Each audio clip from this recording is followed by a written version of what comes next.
This is KUGAN CASSIUS for Eiffel TV in association with Macklin Gym Marbella. We're in Manchester here for the high stakes weighing. With me, I've got Tom Hardy. Paul Smith, how are you? Not bad, mate, you? Yeah, all good, all good. High stakes tomorrow night. Obviously, Scott Quigg defending his title against Kiko Martinez. Let's talk about Qualla first.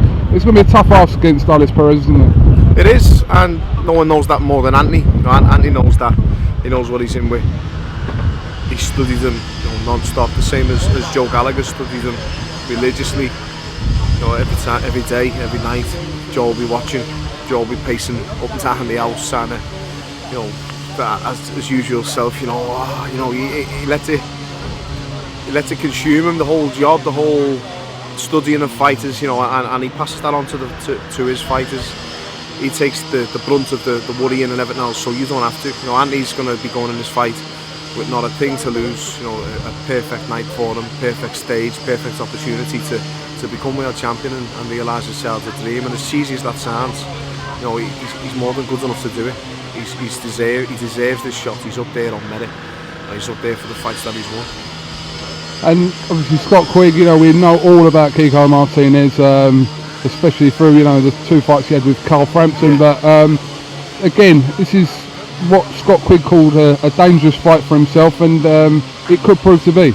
It is a dangerous fight, but I know Scott, and I know it's not a fight that he'd want to take if he thought he wasn't going to come through with flying colours. And I think it's got the makings of a class fight. Everyone keeps comparing the fight, obviously, with Frampton, and everyone will be thinking that you should do a better job than Frampton if you think you're going to beat Frampton and everything else. But Carl Frampton's a quality fighter and done what he had to do, and Scott Quigg's also a quality fighter and he'll do what he has to do. It doesn't matter who beats him early or who knocks him out early, or who beats him more convincingly. It's different times and different type of opponents. I think Martinez was better in the second Frampton fight than he was in the first, and I think he'll be better again tomorrow. I think he's improving, as daft as that sounds. I think he's getting better with age. He's getting fitter and stronger, and it's weird. It's weird to see. After his loss to Frampton, the first one, he had a great run and really looked like he was performing well, and then Frampton put a stop to that again with his the second win. So I think people are reading into the Frampton Quigg too much. I think we should just concentrate on Quigg tomorrow, enjoy Quigg, and hope Frampton comes to his fight over in the States, which he should do, pretty well. And it's all building up to that quality fight which you want to see between them both. Let's hope we actually one day see it. Hope so. I hope so. Two great fighters, two nice lads, and it's a pick and fight. It's a 50-50 fight, and it's whoever you're backing, whoever you're supporting, and whoever you think's going to win.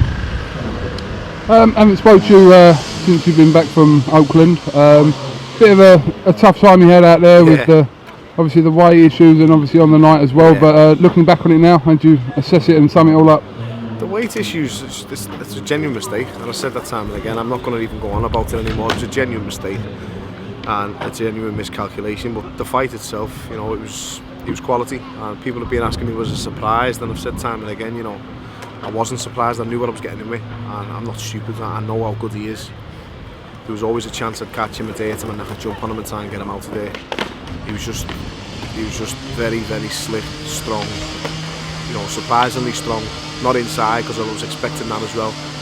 But weird. His arms were weird. He just makes it so hard for you to beat him. And I always compared him before it, to he's like the Mourinho of boxing. He'll win by whatever way he can. He doesn't care how he looks. That's why he's not as liked as much in the States.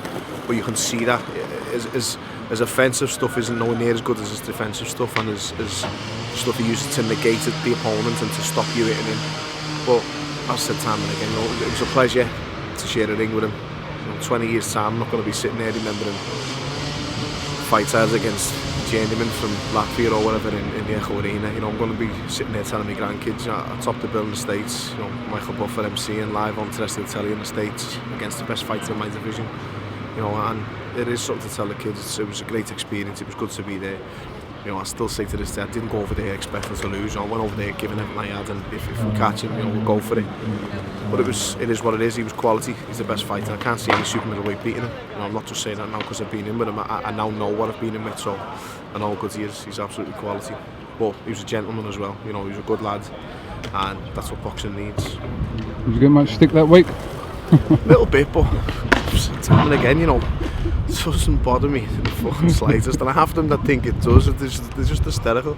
You know, but there might be 1 or 2 here today. They'd probably ask me for a fucking picture. That's the worst part about it. You know, I wouldn't dream of coming over and saying something to me, and that's not even trying to act big or act like I'm hard or I can have a fight. It's not to do with that. It's just, you know, they're going home and going back to their life, and I'm going back to mine. You know, I'm happy with my life. I'm happy with my family. I'm happy with my friends and my kids and my job and my future. You know, if fellas like that want to give stick to someone they've never even met or they're never going to get to know, then you know, more fool them. A lot of people in the public seem to make the mistake of judging fighters on all they see on TV or all they see on the camera, and you know, you need to get to know the person first, because a lot of the time it's different. A lot of people always just think you're a miserable bastard, or you're always arguing, or you're always upset or snarling, or you know, A, I've got one of them faces, and B, the only time you see me is when I'm on the telly before or after the fight. I'm not going to sit there smiling all day, but you know, ask anyone who knows me. I'm not even justifying myself. You know, it's plenty of people in boxing who are like that, and you'll get to know them the more the game goes on. Do you know what? I don't have to say this, but I do genuinely think if people got to know you, they'd think you're more of a cunt. Probably. I'm joking. Only you don't. I'm joking. Will you fight again? Don't know. I'm enjoying my rest at the minute, and I've got a baby due in 4 weeks or less. She's making signs like she's going to go anytime soon, and I'm proper excited over that. You know, I can't wait to be a dad again and have a new baby, and I'm actually looking forward to night feeds. She's a morning person. I'm a night owl, so we've got it sorted. You know, I can't wait to do all the night feeds and just have a new baby. Yeah, you know, I'm hoping for a little girl if possible. I don't know why, because I'll probably end up in jail in about 15 years, but I'd like a little girl. But it's okay as long as everything's healthy and everything goes fine. You know, we had a fast birth last time. The baby was born in like 50 minutes from a water break, and I had to deliver them in the house. We were too late, and that's not happening again. We've got a special number on standby just for the ambulance, just to get us right round the hospital. Any signs, we're going. And the baby's going to be due, so I've got to stay as local and as handy as I can to the house. And I am looking forward to it. So is she, you know, so's all the family. We all can't wait. Oh, good. I hope it all goes well. Just the final word on one super middleweight who has definitely retired in Froch earlier on this week. Well, what can you say? He's, you know, love him or hate him, he's done it for British boxing. Love him or hate him, his record speaks for itself, and it always will. You know, we always said. I'm saying we, not I. We always said, as in like a lot of other fighters around the country, pundits, media, analysts, whatever you want to call them. We all said the same thing. He's got one of the best resumes in boxing at any weight. He's fought everyone. He beat almost everyone, and he's a role model for British boxing. You know, in the ring, outside the ring, whatever you want to say about him, he's a quality fighter, and he proved it in the ring. Tough, hard man, and that got him through a lot. Where his ability wasn't as good as some of the fighters that he beat. But his balls, his toughness, his will to win, and his fitness always got him through it. And that's all you can ask from a fighter. And you know, any kid you're training, you're going to point to him and say, "Look at this. You know, there's what you need to do. There's how you do it." He fought everyone, and gave everything he had every single time. And you know, to quote the 80,000 fans things, he had 80,000 fans watching him in an arena one night. I know it took two to fight, and George Groves deserves credit for that as well. But he topped the bill and filled Wembley Stadium with George Groves and got Joe Public back involved in boxing, and that speaks volumes for the man.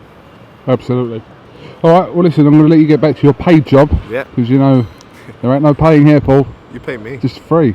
Don't you pay the other fighters, no? Everything's free. Don't pay no one. You just pay me? Pay Eddie, that's it. Just pay me then. Thanks, Paul. Nice one. Cheers, thanks, mate. Alright, nice one. Thank you.